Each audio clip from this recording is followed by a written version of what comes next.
Welds in aluminium can fatigue and fail over time. That's why our panniers are riveted, like aircraft.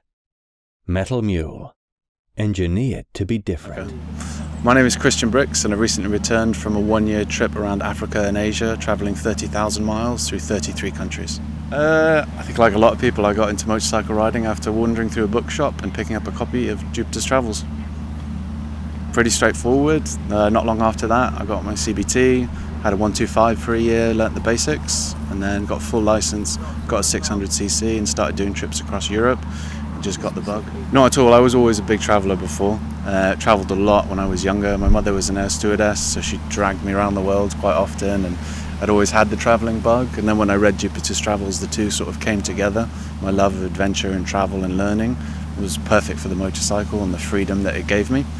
And yeah, it just all sort of came together in a perfect storm, leading to a big trip. I wasn't ready for that one. Before going on this trip, I was just working a straightforward job, Monday to Friday, 9 to 5, working on a really big project to build something, which I really enjoyed. But I always dreamt of, I guess, doing this. And my work has a great sabbatical policy, where if you work for them for 10 years, you're eligible for 1 year sabbatical. So I kind of always had that as a long-term vision and worked away, but under the assumption that one day I would take that window to make a trip. So my first big trip, I got a new bike. It was used, but it was new to me. It was only 10 or 11 months old, but it was a 2015 Yamaha XT 660Z Tenere. I intended to take it down the west coast of Africa to Cape Town. I think London to Cape Town has a certain romanticism to it, and it's one of the sort of Mount Everest of overlanding, if you like, and then back up the east coast. And that was the original route. Didn't quite go to plan, but that's what I set out to do. It's really difficult to say exactly what I was hoping to achieve. I think I wasn't exactly happy with life as it is, and I think the trip gave me a sort of purpose, and I really enjoyed the preparation stages for it and building up to it. I think there was a certain element of I didn't really understand Western society, and this was something that was kind of, I guess, a rebellious move away from it to see something different and try and understand life from a different perspective, to try and maybe understand it better. And I think the root was dissatisfaction in modern life, and not really understanding the world that I find myself in, and wanting this trip to be some sort of exploration further into that, to hopefully find somewhere, I guess, some childish notion of a better place that would be more suitable for me. Yeah, I guess you could use the word escape, but I think it's more sort of a moving forward to try and discover something new, or maybe there was something that I'd missed, and wanting to reframe this life and see it from a different angle. So you could say escape, but for me it was more a case of delving further into that side of things to try and discover more, as opposed to running away from them. If that makes sense. The whole year for me was a long-term vision to make the trip and write the book, and it was all part of it. So while I was on the road, I was taking quite a lot of notes, and when I got back, I built in time before I returned to work so I could sit down and actually write a first draft of a book. That was always the plan, and I'd always wanted to write, and I think the trip gave me a structure to work to. I was kind of good at the rambling bits and the thoughts of being under the helmet and travelling, and that bit I enjoyed, but I never thought I could structure a story that long. And the trip naturally just gave me that structure. And in the end, it was actually, I guess, in a way, therapy to write the book. It wasn't something that I kind of wanted to do in the end, it was something that I had to do, and I couldn't really process the trip until I'd done it.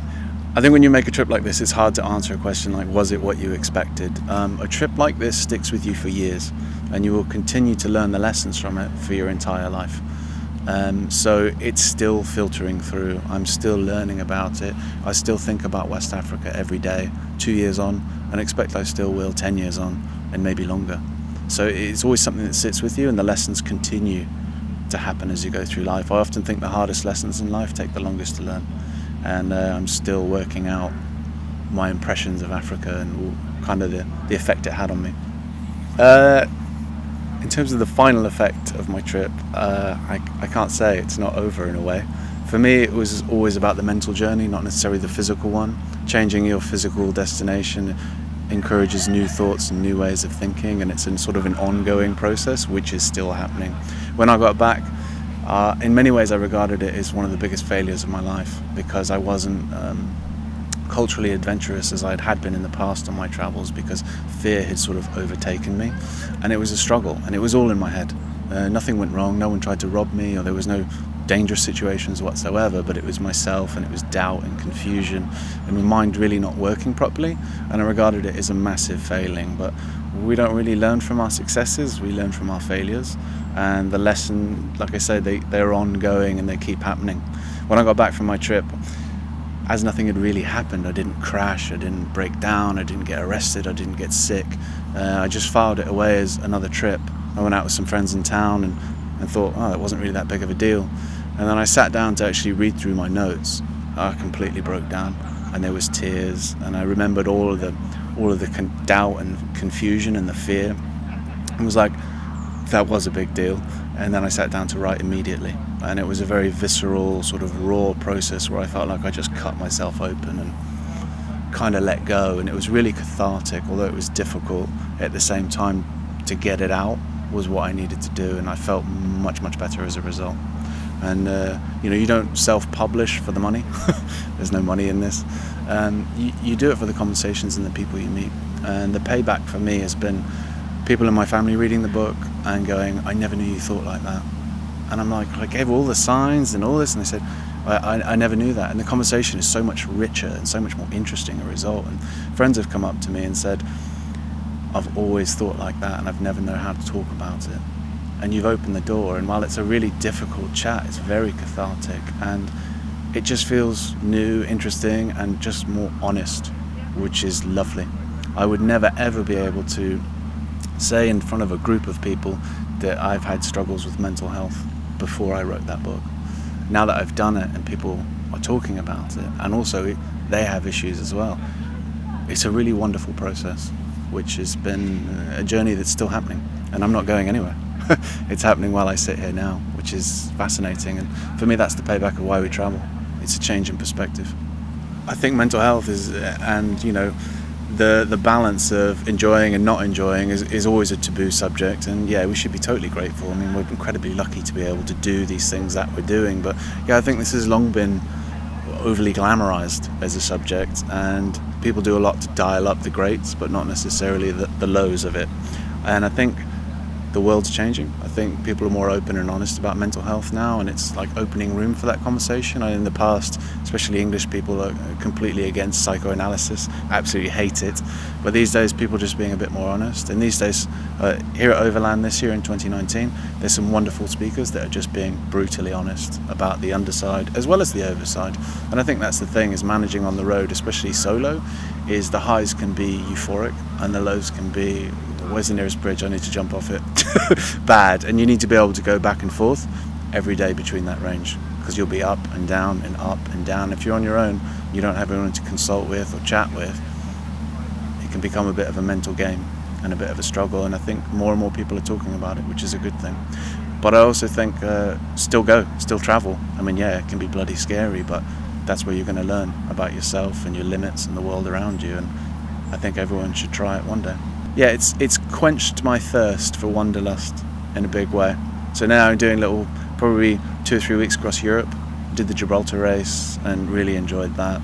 But yeah, one of the things I sort of highlighted in the book was the length of travel. And if you've never been away from home for a year, especially through such challenging circumstances, it can become a bit of a struggle. For me, I put it as a reset. So kind of, in a way, a typical cycle.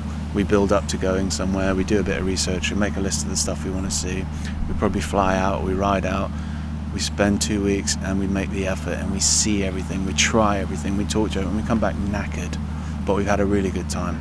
And then we kind of internalize what we learned and we reset, and then we sort of move forward. When you're overlanding, that process doesn't happen because you're traveling for months and months and months. So resetting becomes quite difficult. And if you're not careful, you can end up with this huge weight of experiences, and you lead to intake overload, which can be struggle.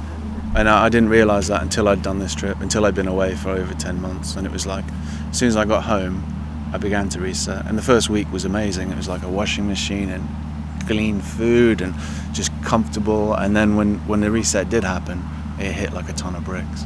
And that was the difficult part. And I almost felt like a foreigner in my own country. So the first book came out as The Unseen Walls. It talks about the Africa portion. The second book, I'm halfway through, and it's about the Asia part of it, which is a slightly easier trip.